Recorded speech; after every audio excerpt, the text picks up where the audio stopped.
ಗ್ರಾಮೀಣ ಪ್ರದೇಶದ ಜನರಿಗೆ 24x7 ತುರ್ತು ಆರೋಗ್ಯ ಸೇವೆಯನ್ನು ನೀಡಲು ಮುಂದಿನ 2 ವರ್ಷಗಳಲ್ಲಿ 350 ಕೋಟಿ ರುಗಳ ವೆಚ್ಚದಲ್ಲಿ 25 ಪ್ರಾಥಮಿಕ ಆರೋಗ್ಯ ಕೇಂದ್ರಗಳನ್ನು ಸಮುದಾಯ ಆರೋಗ್ಯ ಕೇಂದ್ರಗಳನ್ನಾಗಿ ಮೇಲ್ದರ್ಜೆಗೇರಿಸಲಾಗುವುದು.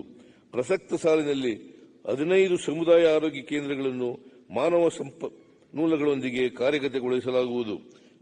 ಕಲ್ಯಾಣ ಕರ್ನಾಟಕ ಭಾಗದಲ್ಲಿ 46 ಹೊಸ ಪ್ರಾಥಮಿಕ ಆರೋಗ್ಯ ಕೇಂದ್ರಗಳನ್ನು 221 ಕೋಟಿ ರುಗಳ ವೆಚ್ಚದಲ್ಲಿ ಆರ್ಡಿಬಿ ಮೂಲಕ ಸ್ಥಾಪಿಸಲಾಗುವುದು. ರಾಜ್ಯದ ಗ್ರಾಮೀಣ ಪ್ರದೇಶಗಳಲ್ಲಿ ಗುಣಮಟ್ಟದ ಆರೋಗ್ಯ ಸೇವೆಯನ್ನು ನೀಡಲು 6493 ಆರೋಗ್ಯ ಕ್ಷೇಮ ಕೇಂದ್ರಗಳನ್ನು ಸ್ಥಾಪಿಸಲಾಗಿದ್ದು, ಪ್ರಸಕ್ತ ಸಾಲಿನಲ್ಲಿ 199 ಆರೋಗ್ಯ ಮತ್ತು ಕ್ಷೇಮ ಕೇಂದ್ರಗಳ ಕಟ್ಟಡ ಕಾಮಗಾರಿಗಳಿಗಾಗಿ 130 ಕೋಟಿ ರುಗಳ ಅನುದಾನವನ್ನು ಒದಗಿಸಲಾಗುವುದು.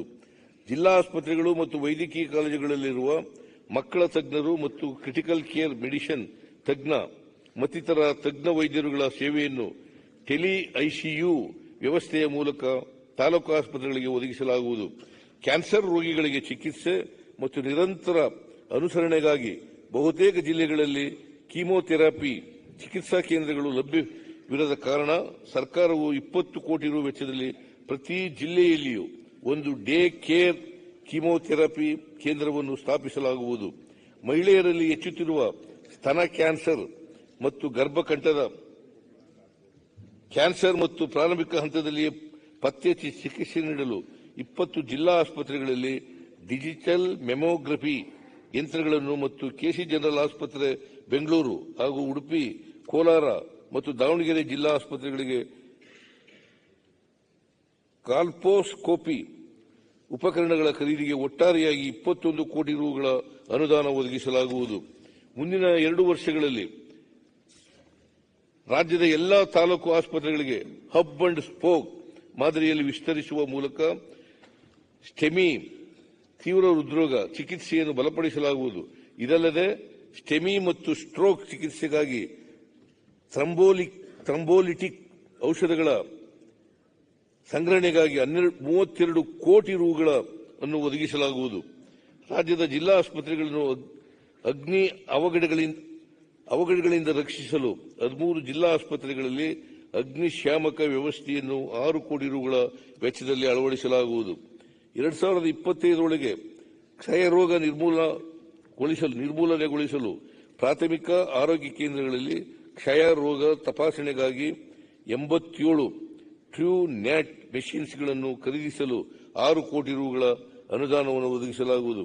ಕಲ್ಯಾಣ ಕರ್ನಾಟಕದಲ್ಲಿ ಹಿಮೋಫಿಲಿಯಾ ಮತ್ತು ಥಾಲಸೆಮಿಯಾ ರೋಗಿಗಳಿಗೆ ಸೂಕ್ತ ಚಿಕಿತ್ಸಾ ಸೌಲಭ್ಯಗಳ ಕೊರತೆ ಇರುವುದರಿಂದ ಕಲಬುರಗಿ ಮತ್ತು ಕೊಪ್ಪಳದ ಐಸಿಡಿಟಿ ಕೇಂದ್ರಗಳ ಬಲವರ್ಧನೆಗೆ 7 ಕೋಟಿ ರುಗಳನ್ನು ಒದಗಿಸಲಾಗುವುದು. ಉತ್ತರ ಕರ್ನಾಟಕದ ಹಲವಾರು ಜಿಲ್ಲೆಗಳ ಫಸ್ಟ್ ರೆಫರಲ್ ಯೂನಿಟ್ಗಳಲ್ಲಿ ರಕ್ತ ಸಂಗ್ರಹ ಘಟಕಗಳಿಲ್ಲದ ಕಾರಣ ರೋಗಿಗಳಿಗೆ ತುರ್ತು ಸಮಯದಲ್ಲಿ ರಕ್ತ ಪೂರೈಸಲು ತೊಂದರೆ ಉಂಟಾಗುತ್ತದೆ. ಇದನ್ನು ನೀಗಿಸಲು 50 ಹೊಸ ರಕ್ತ ಶೇಖರಣಾ ಘಟಕಗಳನ್ನು ಮುಂದಿನ 2 ವರ್ಷಗಳಲ್ಲಿ ಸ್ಥಾಪಿಸಲಾಗುವುದು. ಮುಂದಿನ 4 ವರ್ಷಗಳಲ್ಲಿ ಪ್ರತಿ ಜಿಲ್ಲಾ ಆಸ್ಪತ್ರೆಯಲ್ಲಿ ಸಂಯೋಜಿತ ಮತ್ತು ಸಾರ್ವಜನಿಕ ಆರೋಗ್ಯ ಪ್ರಯೋಗಾಲಯವನ್ನು ಸ್ಥಾಪಿಸುವ ಮೂಲಕ ಸಾರ್ವಜನಿಕರಿಗೆ ಕೈಗೆಟುಕುವ ದರದಲ್ಲಿ ಉತ್ತಮ ಪ್ರಯೋಗಾಲಯ ಸೇವೆಗಳನ್ನು ನೀಡಲಾಗುವುದು. ಪ್ರಸಕ್ತ ಸಾಲಿನಲ್ಲಿ ಚಿಕ್ಕಮಗಳೂರು, ವಿಜಯನಗರ, ಶಿವಮೊಗ್ಗ, ಬೆಳಗಾವಿ, ಮಂಡ್ಯ, ಹಾಸನ ಮತ್ತು ಕೊಡಗು ಜಿಲ್ಲೆಗಳಲ್ಲಿ ಮತ್ತು 2025-26ನೇ ಸಾಲಿನಲ್ಲಿ ಚಿತ್ರದುರ್ಗ, ಬಾಗಲಕೋಟೆ, ಚಾಮರಾಜನಗರ, ಬೀದರ್, ಕೊಪ್ಪಳ, ರಾಯಚೂರು, ಕಲಬುರಗಿ, ಉತ್ತರ ಕನ್ನಡ ಮತ್ತು ಗದಗ ಜಿಲ್ಲೆಗಳಲ್ಲಿ ಪ್ರಯೋಗಾಲಯವನ್ನು ಸ್ಥಾಪಿಸಲಾಗುವುದು. ಇದಲ್ಲದೆ ಪ್ರಸಕ್ತ ಸಾಲಿನಲ್ಲಿ ಹುನಗುಂದ, ಶಿರಾ ಮತ್ತು ಅಕರಿಬೊಮ್ಮನಹಳ್ಳಿಯಲ್ಲಿ ತಾಲೂಕು ಮಟ್ಟದ ಸಾರ್ವಜನಿಕ ಆರೋಗ್ಯ ಪ್ರಯೋಗಾಲಯಗಳನ್ನು ಸ್ಥಾಪಿಸಲಾಗುವುದು. ಇದಕ್ಕೆ ಒಟ್ಟಾರೆಯಾಗಿ 11 ಕೋಟಿ ರುಗಳ ಅನುದಾನವನ್ನು ನೀಡಲಾಗುವುದು.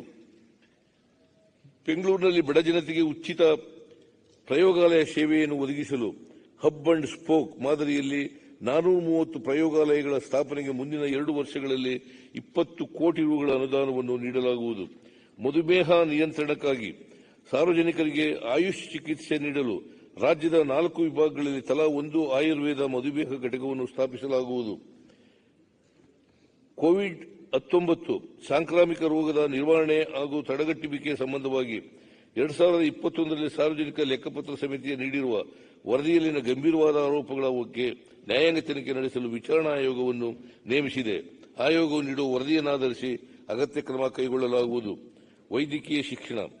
ರಾಜ್ಯದಲ್ಲಿ ವೈದ್ಯಕೀಯ ಶಿಕ್ಷಣ ಕ್ಷೇತ್ರವು ಸರ್ಕಾರಿ ವಲಯದಲ್ಲಿಯೂ ವ್ಯಾಪಕ ಬೆಳವಣಿಗೆ ಹೊಂದಿರುವುದರಿಂದ ಇಲಾಖೆಯ ಕಾರ್ಯನಿರ್ವಹಣೆಯಲ್ಲಿ ಇನ್ನಷ್ಟು ದಕ್ಷತೆ ತರುವ ನಿಟ್ಟಿನಲ್ಲಿ ವೈದ್ಯಕೀಯ ಶಿಕ್ಷಣ ನಿರ್ದೇಶನವನ್ನು ಆಯುಕ್ತಾಲಯವನ್ನಾಗಿ ಉನ್ನತೀಕರಿಸಲಾಗುವುದು.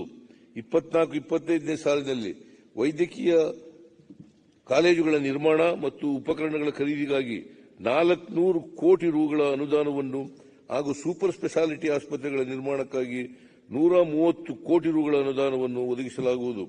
ಮೈಸೂರಿನಲ್ಲಿರುವ 40 ಹಾಸಿಗೆ ಸಾಮರ್ಥ್ಯದ ನೆಪ್ರೋ ಯೂರಾಲಜಿ ಆಸ್ಪತ್ರೆಯನ್ನು 100 ಹಾಸಿಗೆ ಸಾಮರ್ಥ್ಯದ ಆಸ್ಪತ್ರೆಯನ್ನಾಗಿ ಉನ್ನತೀಕರಿಸಲಾಗುವುದು. ಕಲಬುರಗಿ ವೈದ್ಯಕೀಯ ಕಾಲೇಜು ಆಸ್ಪತ್ರೆಯಲ್ಲಿ ಮಕ್ಕಳ ಆರೋಗ್ಯ ಘಟಕವನ್ನು ಇಂದಿರಾ ಗಾಂಧಿ ಮಕ್ಕಳ ಆಸ್ಪತ್ರೆಯ ತಾಂತ್ರಿಕ ನೆರವಿನೊಂದಿಗೆ ಸ್ಥಾಪಿಸಲಾಗುವುದು. ಗದಗ, ಕೊಪ್ಪಳ ಮತ್ತು ಚಾಮರಾಜನಗರಗಳಲ್ಲಿ 450 ಹಾಸಿಗೆ ಸಾಮರ್ಥ್ಯದ ಆಸ್ಪತ್ರೆಗಳು ನಿರ್ಮಾಣವಾಗಿದ್ದು, ಈ ಆಸ್ಪತ್ರೆಗಳಿಗೆ ಅವಶ್ಯವಿರುವ ವೈದ್ಯಕೀಯ ಉಪಕರಣ ಮತ್ತು ಪೀಠೋಪಕರಣಗಳ ಖರೀದಿಗಾಗಿ 150 ಕೋಟಿ ರುಗಳನ್ನು ಒದಗಿಸಲಾಗುವುದು.